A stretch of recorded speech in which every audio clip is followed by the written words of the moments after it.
السلام علیکم ورحمت الله وبرکاته. د قربانی متعلق شپږمه مسله هم دغه ده چې آیا پر پوروړي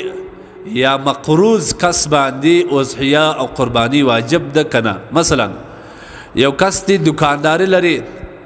نقدي روپی لري یا مالی تجارت لري، دومره لري چې هغه نصاب ته رسیږي، د هغه د لارې پر د اضحیه لازمیږي، خو البته بل اړخ ته دی پوروړي دي، د دکاندارانو پیسې پر باندې دي یا یې سرای رانیولې دي، د هغه پیسې ور باندې دي، یا مهر ور باندې لازم دی پر د باندې د خپل کوروالا مهر پر باندې دي. آیا پر دغه کس باندې اضحیه او قربانی ستا کنه؟ د دې مسلې په وضاحت او تفصیل کې باید دا ووایم چې کوم کس مقروض یا مدیون وي یا پوروړي، مثلا پر د باندې پیسې ډیرې باندې وي، خدای د سرو زرو یا د سپینو زرو یا د تجارت مال دکانداري نقدي روپی لري چې د هغه لارې پر د باندې اضحیه لازمه سي، نو پر دغه کس باندې د اضحیې د لازمېدو تفصیل دادي چې څومره مال لري یا تجارت لري یا په دکان کې سامان لري یا نقدي روپی لري، دا به حساب کوي.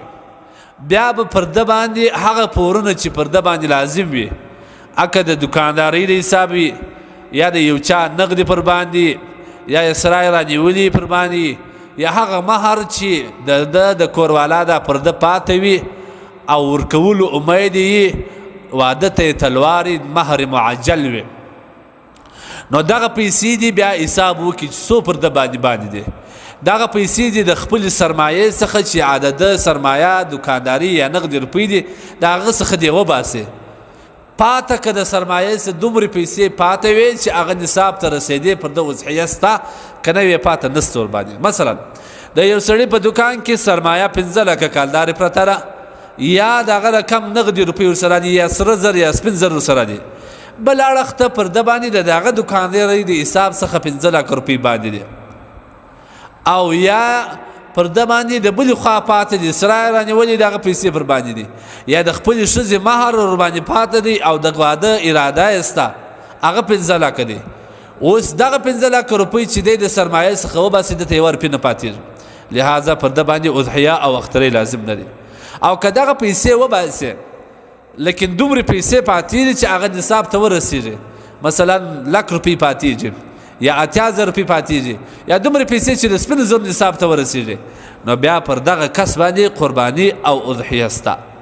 لهذا که چیرې دغه سرمایې څخه دا پورونه چې پر د باندې دي هغه وایستل سي، که پاته دومره پیسې وي چې هغه نصاب ته رسېدلې د سپینو زرو یا د سرو زرو، نو پر دا کس اضحیه سته، او که نه رسېدې بیا نسته. فتاوی هندیه 5 ټوک 346 نمبر صفحه کې کتاب الکراهیت کې 27 فی القرض والدین د دې مسلې ښه وضاحت کوي. او دغه رقم علامه شامی رحمه الله په رد محتار کې په 6 ټوک کې د دې مسلې ښه وضاحت کوي. او دغه رقم بحر رائق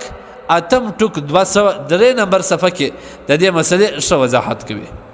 او هغه رقم مفتی محمد رضوان صاحب ذوالحجه او قربانی مسائل د دې مسلې ښه تفصیلي وضاحت کړی دي. والله اعلم بالصواب.